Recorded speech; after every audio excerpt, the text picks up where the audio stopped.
official to count. Oh my God! Wait a minute.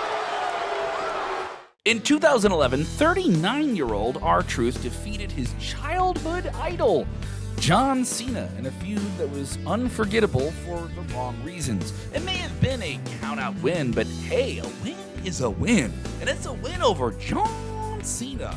A month later, R-Truth repeated this huge feat of defeating John Cena by sending him through a table on Monday Night Raw, thanks to the help of CM Punk, who would cut the infamous pipe bomb promo just minutes later. But he's far from the most surprising name to have a win over the former franchise player of WWE. For the last 7 years, we've seen John Cena generously put over names like AJ Styles, Shinsuke Nakamura, and Bray Wyatt, among others. But it always wasn't that easy to knock off the top guy and the leader of the C Nation. You see, this was something hard to envision or see, or can you see it? Do you understand what I'm going for? As the face of the WWE for more than a decade, Cena was one of the most protected stars in all of the WWE. But you won't believe that when you hear that some of these superstars have a big W over him. Like R-Truth, Curtis Axel has not one, but 2 victories over John Cena. Back in 2013, WWE decided to give Curtis Axel a serious push by pairing him with Paul Heyman. During this time, he got his victory over Triple H thanks to the Game getting concussion-like symptoms, leading to a count-out victory.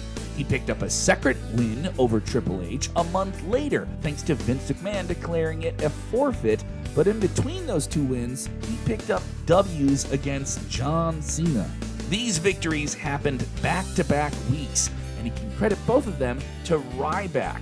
It shouldn't come as a surprise that both of these wins happened by countout. At least there was some sense in having Curtis Axel beat John Cena, but the loss to Lord Tensai in April 2012 is still one that has people scratching their heads. Cena was coming off a loss to The Rock, at WrestleMania the very same month, and maybe he was just on a bad streak and Lord Tensai took advantage of it in an Extreme Rules match on Monday Night Raw.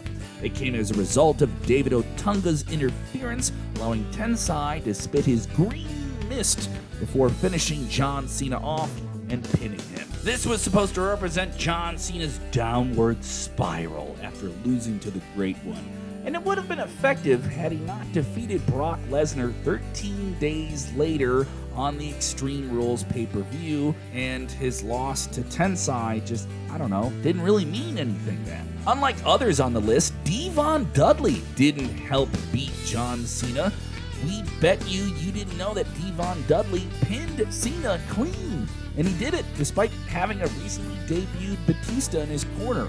In 2002, after splitting from the Dudley Boys, Devon Dudley turned into Reverend Devon and introduced his Deacon Batista to the world. His main job was to collect money from people at ringside. Yes, this guy also went on to become a WrestleMania main eventer. In the mid-card feud with Cena, who had only debuted a couple of months earlier on the WWE main roster, Reverend Devon testified, beating him clean as a whistle with a lifting reverse DDT. Another name you may not remember beating John Cena in his early days was Orlando Jordan. Cena was the United States champion during his feud against JBL for the WWE Championship at WrestleMania 21. But a month before the event, he put the US title on the line against Orlando Jordan. Thanks to the help of JBL, of course, the belt changed hands that night. The cabinet member of JBL, Orlando, was able to defeat Cena and claim the championship. This was a sensible way to transition Cena to becoming a WWE Championship level superstar, except for the fact that Orlando Jordan was released just about a year and a half later. The heart and soul of ECW, Tommy Dreamer, got axed by WWE in 2010, but 8 years before that, he got a victory over a very young guy by the name of, John Cena. Days before John Cena made his debut for WWE, he wrestled as the prototype against the ECW legend Tommy Dreamer in a dark match untelevised. He lost to Dreamer, and this is the only singles match the two have ever had. Cena, unsurprisingly, also had one match against Kevin Federline.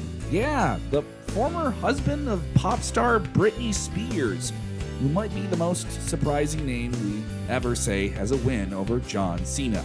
A big publicity stunt by its own standard back in 2006. For those who don't know, Federline was popular in 2006 and found himself involved in a brief storyline against Cena where the two got into a physical altercation. Federline cost Cena a big match at Cyber Sunday 2006 when he attacked him with a World Championship title belt, allowing Booker T, then known as King Booker, to retain. When Cena and celebrity Federline finally clashed heads on Monday Night Raw, WWE decided to pay it off by having Britney Spears' soon-to-be ex-husband pin the face of the company, thanks to an assist from John Morrison. Wow. It's even weirder that all of this happened when many fans were souring on the Super Cena mode that WWE was going into. What was sour about Over the Limit 2010 was the fact that CM Punk versus Daniel Bryan for the WWE Championship didn't headline the show! At least that's what many people were saying on the internet. Instead, WWE chose to close out the show with John Cena versus despised authority figure John Laurinitis as the main event. As you would expect, it didn't go down well, and the decision to have it headline the show was not well received in hindsight. But what was arguably more terrible was the fact that Laurinitis pinned Cena thanks to the Big Show, who, surprise, surprise, turned heel in the process. Big Show did that a lot. Fun fact, that was the 10th heel turn Big Show did in his career. He's a flip-flopper who's flopping and flipping. Who else do you think has a shock win over Jonathan Cena? Let us know in the comments section below. And remember to subscribe to Sportskeeda Wrestling. Hit the like button.